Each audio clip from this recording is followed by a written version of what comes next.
Hello guys, అందరు ఎలా ఉన్నారు? ఇది జీబ్రా కేక్ అనమాట. ఫస్ట్ టైం ట్రై చేస్తున్నా. సో దీని ప్రాసెస్ ఏంటంటే 1.5 కప్ షుగర్ పౌడర్, తర్వాత ఆయిల్ 1 కప్, తర్వాత మిల్క్. కావాలంటే మధ్యలో గట్టిగా ఉంటే మిల్క్ ఎక్కువ వేసుకోవచ్చు. నేను ఈ వీడియోలో చూపించలేదు. సో ఎక్కడైనా మీకు మిక్స్ కొంచెం గట్టిగా అంటే మిల్క్ యాడ్ చేసుకోవచ్చు. సో బాగా మిక్స్ చేసుకొని తర్వాత మైదా వేసుకోవాలి. మైదా కలుపుకోవాలి 2 కప్స్. ఎందుకంటే మనం జీబ్రా కేక్ 2 కలర్స్ ఉంటాయి కాబట్టి కొంచెం ఎక్కువ వేసుకోవాలి. మనకి మిక్సింగ్ ఎక్కువ ఉండాలన్నమాట. So baking powder 1 table spoon and baking soda 1 table spoon బాగా మిక్స్ చేసుకోవాలి ఇది. ఎందుకంటే ఎక్కడైనా చిన్న చిన్న ఉండలు ఉంటే కేక్ టేస్ట్ బాగోదన్నమాట, అక్కడక్కడ ఉండిపోతే. సో కలుపుకోవడం మాత్రం చాలా మెయిన్ ప్రాసెస్ కేక్లోని, ఎక్కడైనా అదే చెప్తారు. సో కేక్ని అయితే బాగా కలుపుకొని ఇక్కడ చూపిస్తున్న కన్సిస్టెన్సీలోని బాగా ఉండాలి అది. తర్వాత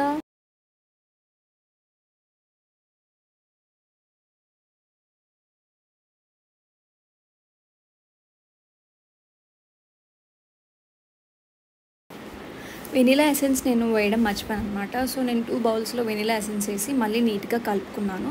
సో ఉన్న రిమైనింగ్ బౌల్లో మనం కోకో పౌడర్ వేసుకోవాలి. ఎందుకంటే 2 కలర్స్ ఉంటాయి కాబట్టి, ఒకటి వైట్, ఇంకోటి చాక్లెట్ కలర్ అనమాట. సో నీట్గా కోకో పౌడర్లో కలిపేసి బాగా మిక్స్ చేసుకొని అది పక్కన పెట్టేసుకొని మనం ఒక ఎంప్టీ బౌల్ తీసుకోవాలి కేక్ని బేక్ చేసుకోవడానికి. ఇది నీట్గా మొత్తం ఆయిల్ అప్లై చేయొచ్చు. కొందరు ఆయిల్ అప్లై చేస్తారు, కొందరు మైదా పౌడర్ వేసి మొత్తం కవర్ చేస్తారు. నేను ఆయిల్ అప్లై చేస్తున్నాను. సో ఒక్కొక్కటి స్టెప్ బై స్టెప్ మనం వేసుకోవాలంటే first chocolate cocoa powder mix, తర్వాత వైట్ మిక్స్, అలా మొత్తం ఒకటి మీద ఒకటి అలాగా ఒక్కొక్కటి వేసుకుంటూ బౌల్ని ఫిల్ చేయాలన్నమాట ఫుల్గా. కానీ కొంచెం గ్యాప్ ఉంచాలి, ఎందుకంటే అది బేక్ అవుతుంది కాబట్టి కొంచెం పైకి వస్తుంది. సో బౌల్ ఫుల్గా వేసుకోకుండా ఉండడం బెస్ట్ అనమాట. సో నేను ఆ కన్సిస్టెన్సీ నాకు సరిపోయిందనమాట నేను కలుపుకుంది. సో మీరు కూడా అదే ట్రై చేయండి.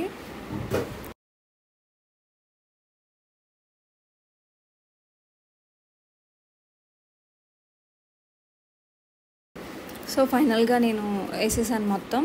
సో తర్వాత మన దగ్గర కబాబ్ స్టిక్స్ కానీ ఏమైనా స్టిక్స్ ఉంటాయి కదా, చిన్న చిన్న పుల్లలు లాంటివి. సో దాంతో మనము కార్నర్ నుంచి అదేంటి పుల్ చేసుకోవాలి. Corner to middle to corner చేసుకుంటూ ఒక డిజైన్ టైప్ చేసుకోవాలి, ఇప్పుడు ఇక్కడ చూపిస్తున్నట్టు. సో తర్వాత మనం మీడియం ఫ్లేమ్లోని స్టవ్ ఆన్ చేసుకొని నీట్గా ఒక 30 to 40 minutes మనం బేక్ చేసుకోవాలి. ఒక టూత్ పిక్తో నేను గుచ్చి చూస్తున్నాను అది ఫుల్గా బేక్ అయిందో లేదా అని. సో ఫైనల్గా కేక్ అయితే అయిపోయింది. సో నేను నైఫ్తో మొత్తం ఎడ్జెస్ అంతా కట్ చేస్తున్నాను అనమాట, మొత్తం నీట్గా రావడానికి. కింద మాత్రం బేస్ చల్లగా అయిన తర్వాత మనం కేక్ తీయాలి.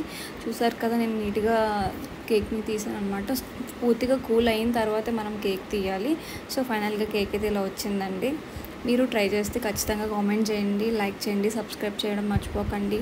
By bye guys. ఫైనల్గా మా హబ్బీకి కేక్ అయితే పెట్టేశాను.